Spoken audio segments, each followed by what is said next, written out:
Tá cheio de lapidóide aí. Mas olha que coisa linda, porque era uma mulher que era uma mulher sábia. Porque o tempo inteiro ela nunca priorizou o da rua, o trabalho de fora. A prioridade foi o casamento, né? Ela soube equalizar isso, porque não adianta, não dá pra gente trabalhar popular etapas, entende? E eu falo isso com muita propriedade, porque, assim... Tá, mas a minha pergunta pra você é a seguinte. Você é uma mulher que é procurada por outras mulheres que sofrem violência. Sou. E até onde você é uma situação onde você fala, vou orar por você, ou procure a delegacia tal, que eu já tô entrando em contato. E como é que você ou você não se mete nisso? Não, claro que eu... Porque hoje com rede social a pessoa te chama um direct, meu nome é fulana, fui agredida... Você... Não, olha só, são duas coisas que estão, andam de forma paralela, né? Não dá pra você separar as duas coisas. Orar, eu sempre vou orar, vou interceder, vou buscar uma forma de ajudá-la, né, emocional, espiritualmente, sempre. Agora, dependendo da situação, eu vou orientá-la para aquilo que se faz necessário, entende? Assim, se necessário até um acompanhamento, dependendo de quem for, da situação, porque eu também não posso viver em função do problema do outro, né? Eu tenho a minha vida, eu tenho o meu trabalho, né? Hoje eu não estou mais na delegacia, eu estou adida à Assembleia Legislativa, assim, tem um outro trabalho paralelo nisso, né? Mas, assim, eu sempre digo, assim, uma das coisas que eu entendo hoje que as pessoas não têm mais razão nenhuma de deixarem de registrar. Registrem. Agora, queria fazer um adendo aqui, porque tem muita mulher aí fazendo patifaria, né, gente? Vamos combinar? Sabe, não dá para você querer manipular, usar a Maria da Penha para se auto-beneficiar em prol de uma questão que é pessoal sua, sabe? Assim, olha, isso é muito triste. É muito triste. Por quê? Eu vou falar com muita propriedade. Por quê? Eu fui agredida em 2001. Né? 2001 não havia Maria da Penha. Até hoje, o cidadão nunca foi nem ouvido na situação. Era lesão corporal, era 129. Então caducou.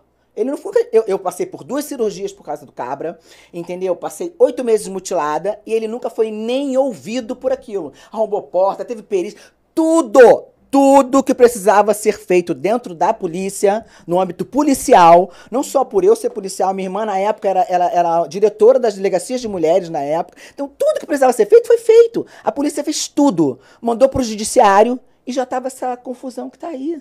Sabe? Assim, essa coisa de não haver uma continuidade de fato, sabe? Então ele nunca foi ouvido. Só que eu penso o seguinte, eu não podia continuar, são duas coisas que eu penso.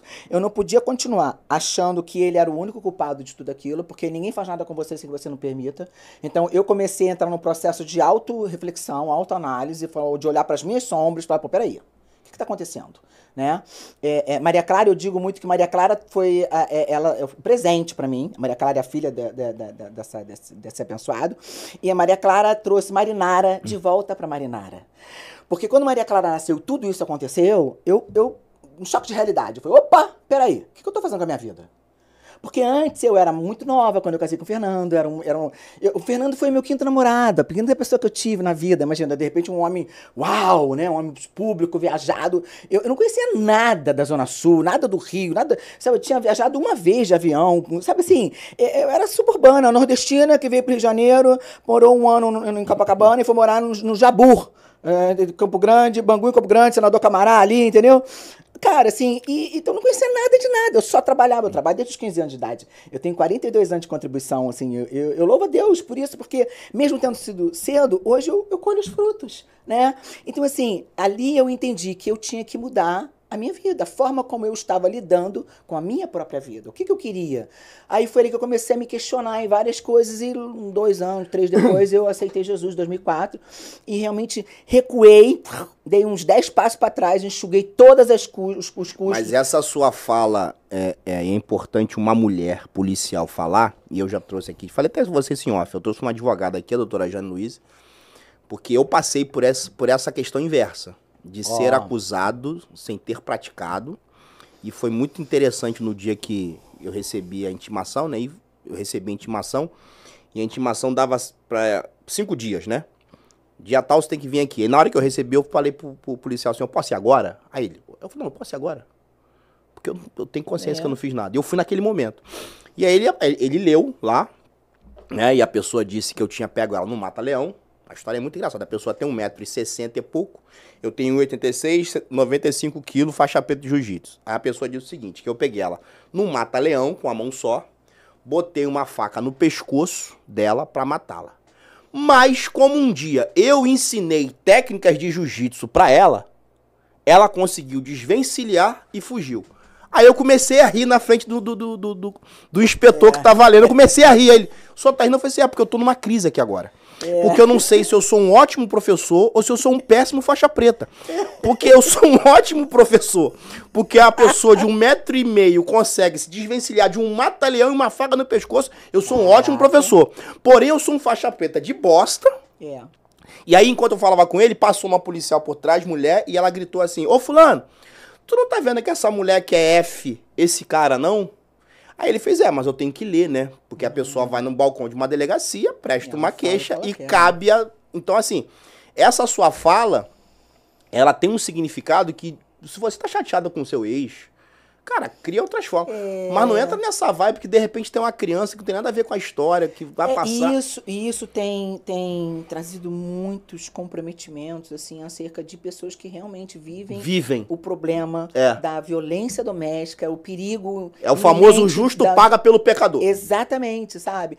E tá alijando muitos pais de terem relacionamento com os filhos, entende? Assim, cara, não é assim... Não tenho dúvida, gente. Uma hora a conta chega. E eu falo com muita tranquilidade porque, mesmo sendo policial, mesmo sendo uma irmã delegado, cunhado, várias pessoas da família, cara, eu não movi uma palha. Até hoje ele nunca foi ouvido, e daí? Tô nem aí, porque a minha vida andou.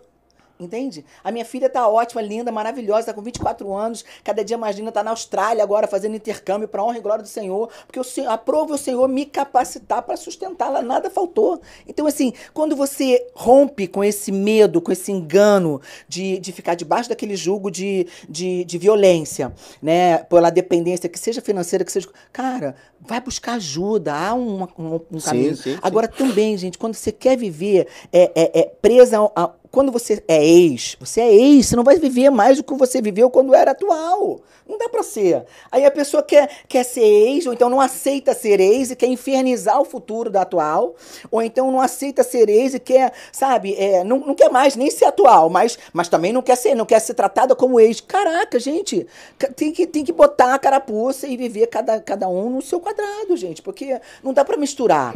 Não é assim, eu penso assim, olha... Tô deixando a mulher falar, porque se eu falo, eu tô me autodefendendo. Não, é isso. E não paguei pra isso, não. Não convidei ela pra isso. Mas não, que mas fique registrado nos anais da história, entendeu? Sabe por que não adianta, Anderson? Eu vejo com toda a propriedade, assim, quantas vezes eu criei expectativa em cima, por exemplo, até do próprio Vanucci, entende? Assim, eu poderia ter cobrado em alguns momentos algumas coisas a mais para ele, que ele poderia ter feito, que ele deveria ter feito e ele não fez? Sim, só que o que eu preferi fazer, e eu não me arrependo disso, assim, eu preferi botar na balança como ele tá tratando a minha filha. Como ele tá sendo como pai. Então, assim, tá mais difícil pra mim, mas, pô, eu tô com saúde, entendeu?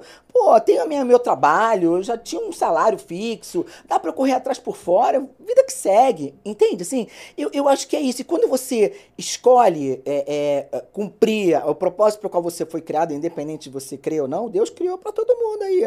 A bênção, a herança do Senhor é pra todos, né? O sol e a chuva nascem pra todos. Agora, o descanso, né, é só para aquele que habita no esconderijo do Altíssimo. Então, habita no esconderijo do Altíssimo. Vai, se achega nas asas do Senhor, né? Você pensa em se candidatar novamente? Então, eu vivo só por hoje. Assim, você não é de fazer muitos planos pra frente, não? Muito... Só de casar, que o único plano que você tem é casar. É um sonho. É um sonho. Sonho, é um desejo Mas do coração. Mas tá no teu caderninho de oração? Tá. Não, já tá lá, tem a minha cartinha lá que eu já fiz, tá lá. Entendeu? Mas você especificou? Várias coisas, tem que especificar pra não dar B.O. Me tira uma dúvida. Você mantém contato, mesmo que seja assim, de um oi, tudo bem, dessa galera